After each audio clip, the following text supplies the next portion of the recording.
the Unions for All movement that we're escalating today, and I'm so grateful that you're all here. I think we've heard enough from me, so I want to see what you all think about what Unions for All would mean in your families and communities, because you know better than any of us. First of all, thanks, Mary Kay, for coming to my city. I'm glad to be here, Troy. And bringing the Unions for All Me campaign to Milwaukee. Great. A little bit about myself. I'm 49 years old, married, father of 3. Been working in the food service industry for over 30 years. Been working down at the Milwaukee Bucks and Levy at the new arena for the past year. When I first heard about MASH and the organization and what it was trying to do, I was like, kind of selfish, like, what can it do for me? You know, what's the benefit of me joining a union and trying to fight for a contract? But once I joined and realized what they were trying to do, I figured out that, you know, they were fighting for me to have rights at the job, fighting for me to be treated fairly and have dignity and respect on the job. So over these past several months, we've been working, and we're now bargaining. We are a union, we gonna win, and things like that happen.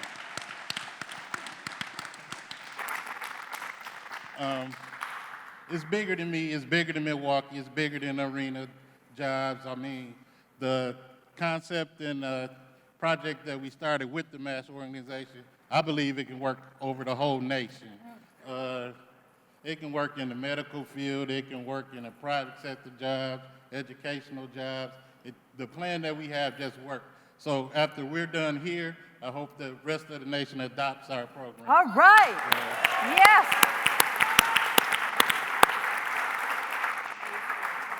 I live less than a mile from this new arena, and it's great.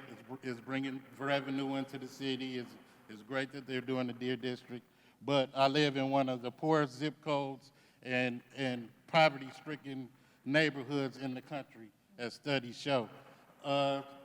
With this building being built and things like that, we're dealing with gentrification, people being displaced from their homes, people having to move because they can't afford the new property taxes and the rent that landlords are putting on these people. A great union job and a union contract would mean that we won't be displaced and we'll be able to stay in our homes. The community will strive and it'll prosper. I've been working 2 jobs almost 15 years now because I have to provide for my family. I get a little emotional when it comes to that because family's everything to me. I miss basketball games, soccer games, plays, musicals, things, school activities, miss time out with my wife.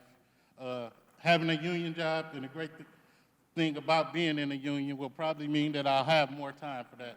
You know, time's something that none of you will ever get back. You know, you can buy monetary things and materialistic things, but time is something you'll never get back. So hopefully this will, being a part of this union and this contract being made, it'll give me more time with my family. Thank you. Thank you.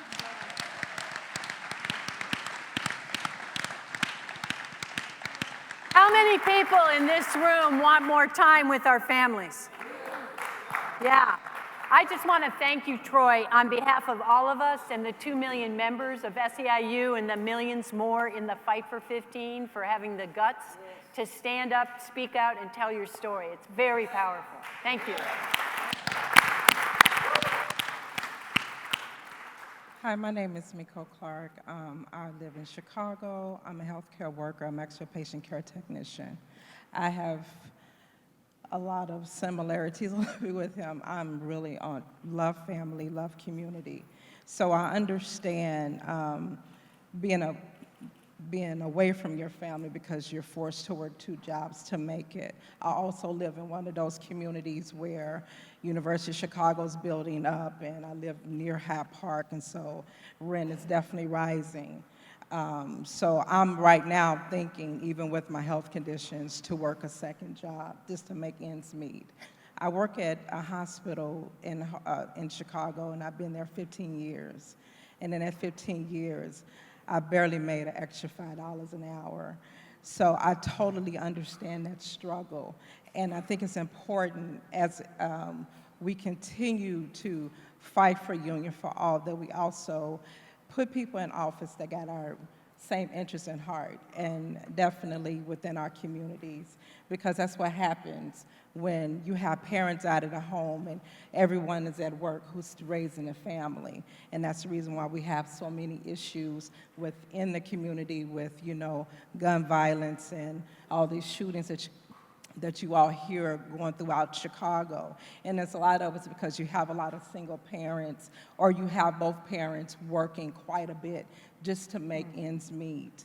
And that's why we need to have people who are in office that understand that struggle, how it is to actually live day to day, paycheck to paycheck. And if you don't understand that because you live in a different community, or you're the one making the mass decisions at healthcare or whatever field that these people up here are working in, when they're not the one actually doing the work. They're not the ones out there struggling day to day, but they get to make all the grand decisions. So we need that power back, so we can not only bring more income to our own personal household, but also more income and more opportunities for our community. Amen. Thanks to Miko. I just got to meet Miko for the first time, and she's been building the union of 95,000 hospital workers in the Chicagoland. Yeah. And we're really proud, really proud. Thank you. Thank you. My name is Umar Hamid.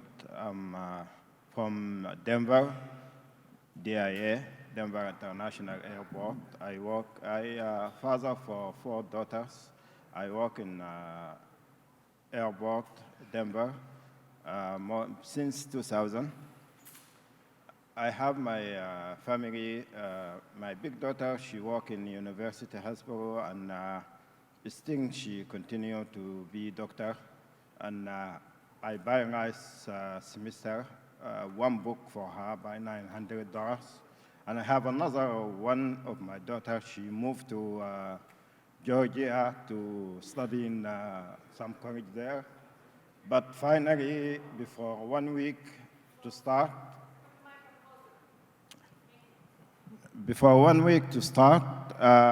she called me. She need $5,000 in advance because she's not resident there, and now she is stay home. If you imagine, you put yourself in this situation, your daughter is staying home. I can't imagine me being a father.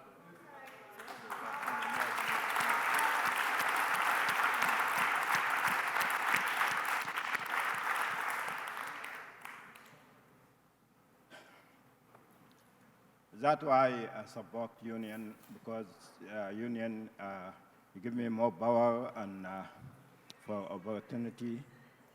It's good for us to be union. When you are not union, you cannot do anything in this country.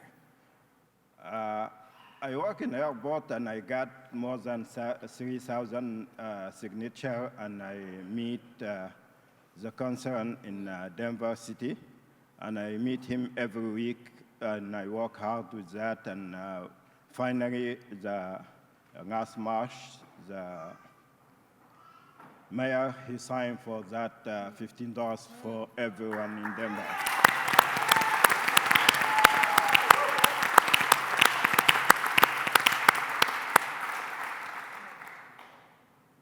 After he signed that, that we win after that. Now we continue to be union and still fighting about that. I got 2 company or 3 company in DIA, Denver. We got union. Still we fight for 3 different company to be union, and still continue, and I talk serious. When you don't have union, you cannot do anything, because union for opportunity for your kids, for me, for us, is very important. When you got union, you got more power, you got more benefit, and we respect you because most of the supervisors, some of them, is crazy. Can you fire you without no reason? That's why I came here to support us for union. All right.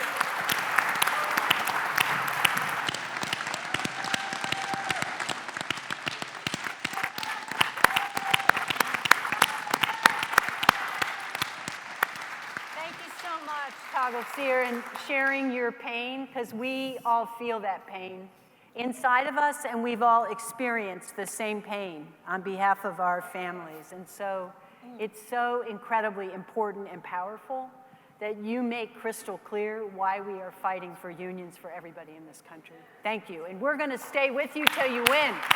Till you win. Thank you. Hi, my name is Alena Carter, and I'm an instructor I'm a lecturer in rhetoric at the University of Iowa. So I teach freshmen writing and speaking classes, basically your first year composition class. So your story really resonates with me as a teacher because I see stressed out students every day who are working multiple jobs, trying to pay their college tuition. In rhetoric, we have small discussion-based classes rather than large lecture hall style courses. So oftentimes, I'm in their first semester, I'm their only teacher that semester they can really have one-on-one FaceTime with, and we're an important resource for our students, but we can't give our best to our students when we ourselves are exploited and overworked. So I'm part of Faculty Forward, which is the non-tenure track faculty union at Iowa, and we have chapters all across the country. When people ask for an explanation why the rising cost of tuition, a lot of people buy into this myth that one of the problems is that we pay professors too much. In reality, the majority of us are overworked and underpaid. For example, the average college professor salary is $18K a year. And 75% of us teach off the tenure track, 50% of us teach part-time because there just aren't those good, secure, full-time jobs anymore, because in order to meet higher enrollment, we've moved away from tenure, instead hiring instructors like me who work off the tenure track for a lot of times less than a living wage and for limited to non-existent health benefits. Sometimes we don't even know semester by semester if we'll still have a job.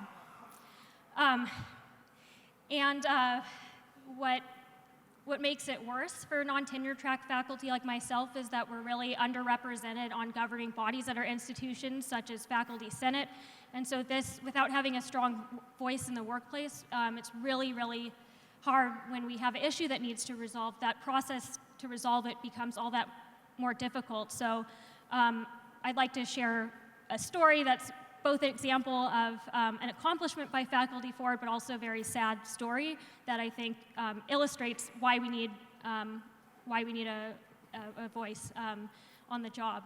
So last fall, one of my colleagues, Steve, got diagnosed with an advanced cancer, and he had to choose between going without pay or teaching while undergoing chemotherapy, because he hadn't accrued enough sick days to bridge the 90-day gap between when you get ill to when you can apply for disability. That's just when you can apply for disability. It's still going to take you longer after that to get on disability, which will then pay 60% of his regular salary, which is $40K a year, which is better than some professors, but you can imagine that that's 60% of that is not much money when you're facing an influx of unexpected medical costs.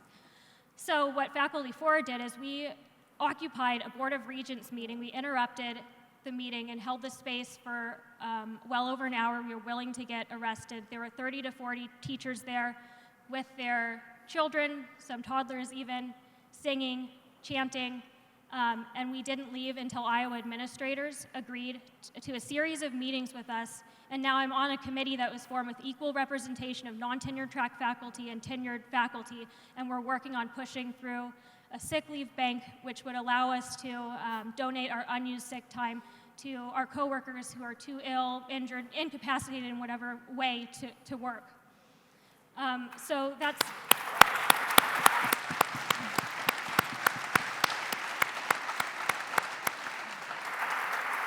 So we're really, really hopeful that the sick leave bank will go through this semester. From our perspective, it's a really conservative, reasonable ask because the university is really not losing money here, other than they could save the money maybe from not paying someone's salary that they were already expecting to pay before they got sick. So if we had had better representation, if we had had a more democratic workplace, that would have been a game changer though in getting this pushed through, this reasonable ask pushed through a lot more quickly. As it is, it comes too late for the coworker I referenced a little earlier. Sorry. He passed away in July. He actually, he was a great writer. He actually got news that his first book had been accepted for publication a few weeks before he died. I'm from the Bay Area, but went to Iowa for grad school and then continued teaching there. He also had Bay Area ties, so we would joke about, we would watch Warriors games. He was together. He was a really great man, dog lover, and he had been working actually at the University of Iowa since 2004, and he hadn't accrued enough sick leave to bridge that gap. And all we wanted to do was to donate our unused time to help ease his burden at a time when he should have been 100% focused on getting well, and instead he had to spend the last months of his life dealing with university bureaucracy.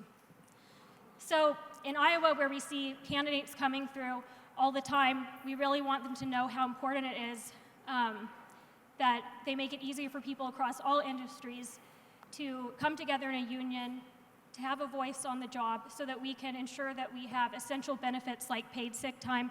We talk a lot about issues in higher education like college for all, debt relief, but we also need to think about workplace democratization. All right.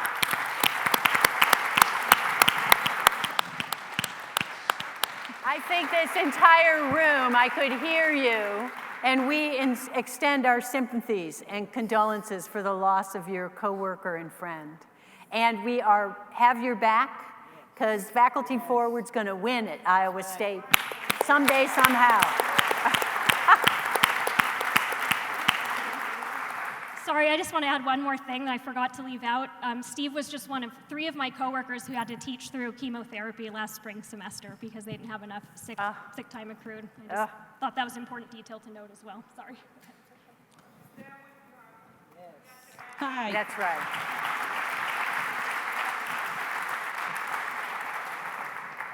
Hi, my name is Jennifer Berry. I'm from Milwaukee, Wisconsin.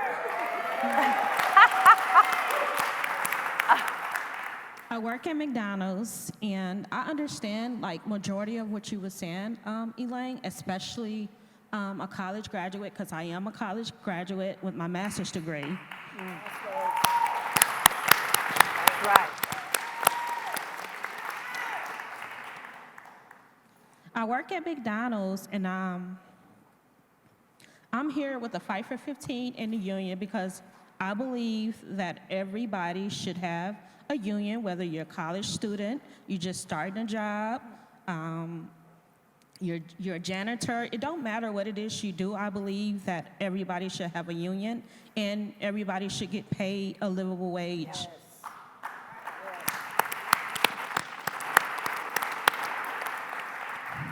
Major corporations like McDonald's need to be held accountable for sexual harassment, low pay, and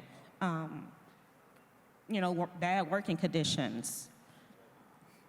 I was in Chicago on strike for the very first time, so I got a chance to stand up and use my voice and fight for what's right. I've been to Las Vegas. I got a chance to ask a question to a presidential candidate about greedy corporations like McDonald's.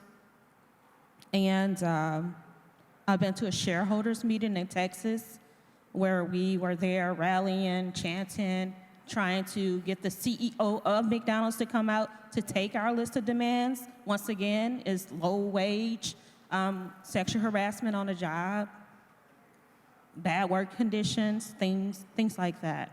So I'm in this fight till the end until we win. Thank you, Jennifer.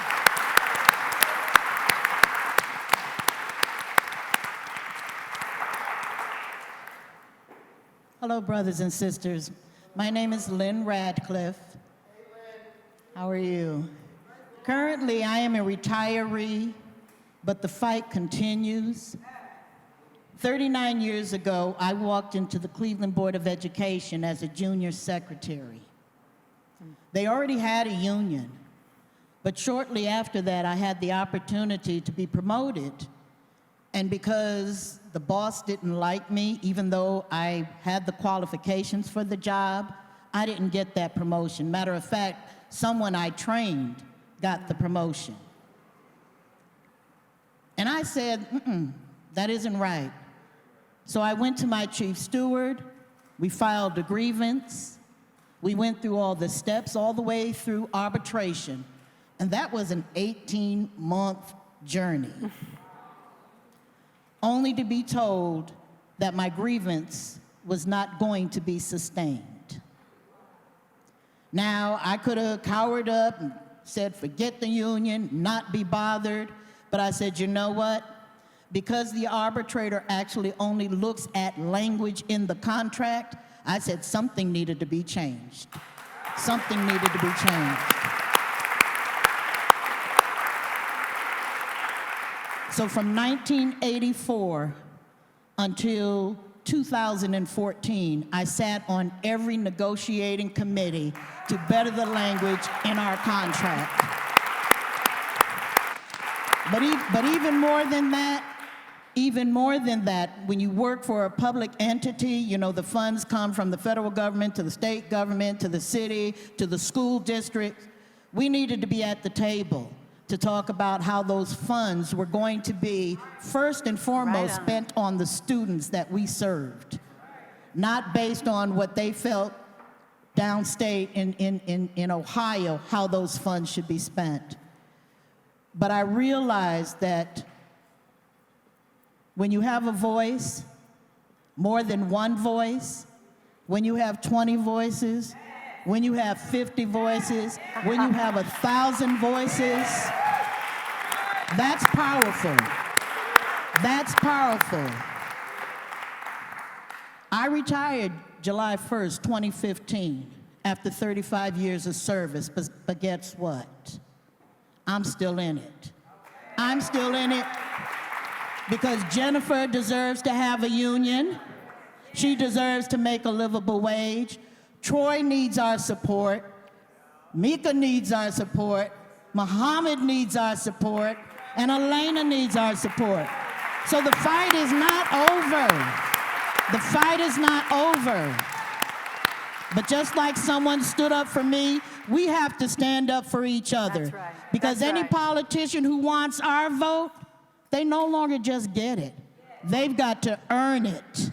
They've got to earn it. So I know I'm in this fight until my last dying breath. That's how much it means to me. Not only for me or for my fellow brothers and sisters up here, but for my sons, for my grandchildren, for my great-grandchildren, just as well as yours. And I know for a fact, Mary Kay Henry, I know you know we can win, right? I know we can, Lynn. Troy, can we win? Mika and Muhammad, can we win? Alena and Jennifer, can we win? We can win. I believe that we will win. I believe that we will win. I believe that we will win. I believe